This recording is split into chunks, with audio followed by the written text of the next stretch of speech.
ఆంధ్రప్రదేశ్లో ప్రస్తుతం అంబేద్కర్ రాజ్యాంగం కాకుండా జగన్మోహన్ రెడ్డి రాజ్యాంగం నడుస్తోందని టీడీపీ ఎమ్మెల్సీ కంచెల శ్రీకాంత్ ఆవేదన వ్యక్తం చేశారు.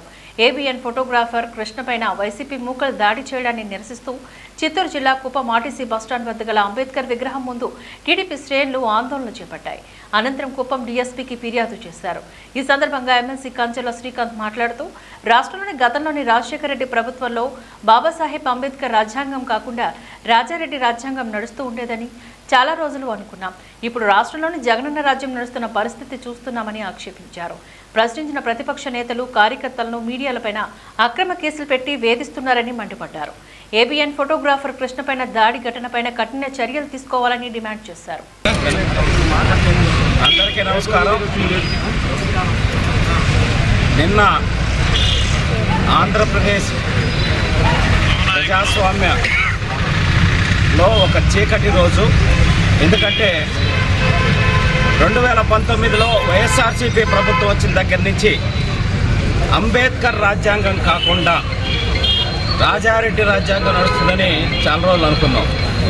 కానీ ఇప్పుడు జగన్మోహన్ రెడ్డి రాజ్యాంగం, జగనన్న విద్యాదీవన ఇట్లా పేర్లు పెట్టినట్టు ఇప్పుడు రాజ్యాంగాన్ని కూడా జగనన్న రాజ్యాంగం లాగా పెట్టుకొని నడుపుతున్నటువంటి పరిస్థితి కనపడతా ఉంది.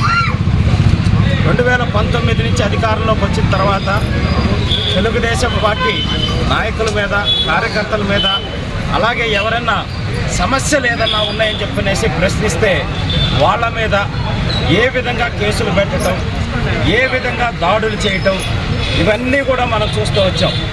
ఈ కాలంగా ఎంతమందిని ఏ రకంగా దుర్మార్గంగా హింసించారు, హత్యలు చేశారు, ఎంతమంది బడుగు బలహీన వర్గాల దళితుల్ని, బీసీలని ఎంతమందిని చంపారు, చంపి డోర్ డెలివరీలు చేశారు, ఎంతమంది ఆడబిడ్డల మీద అగాత్యాలు చేశారు, ఇవన్నీ కూడా మనం చూస్తూ వచ్చాం.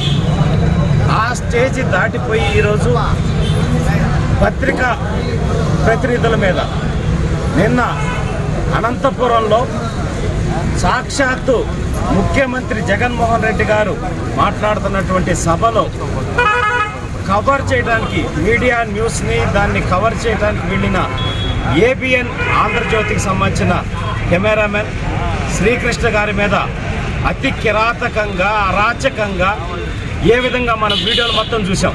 అంటే కనీసం మానవత్వం కూడా లేకుండా, ఒక పత్రికా ప్రతినిధి అనేది గౌరవం కూడా లేకుండా రోడ్లో పడేసి, అక్కడ గ్రౌండ్లో పడేసి ఎంత కసిగా, అదేదో ఫ్యాక్షన్ తగాదాల్లో గొడవలు ఉన్న వాళ్ళని కనుక కొడితే ఏ విధంగా కొడతారో ఆ రకంగా తన్ని ఆ రకంగా రక్తం వచ్చేలాగా కొట్టడం అనేది మనం చూడటం జరిగింది.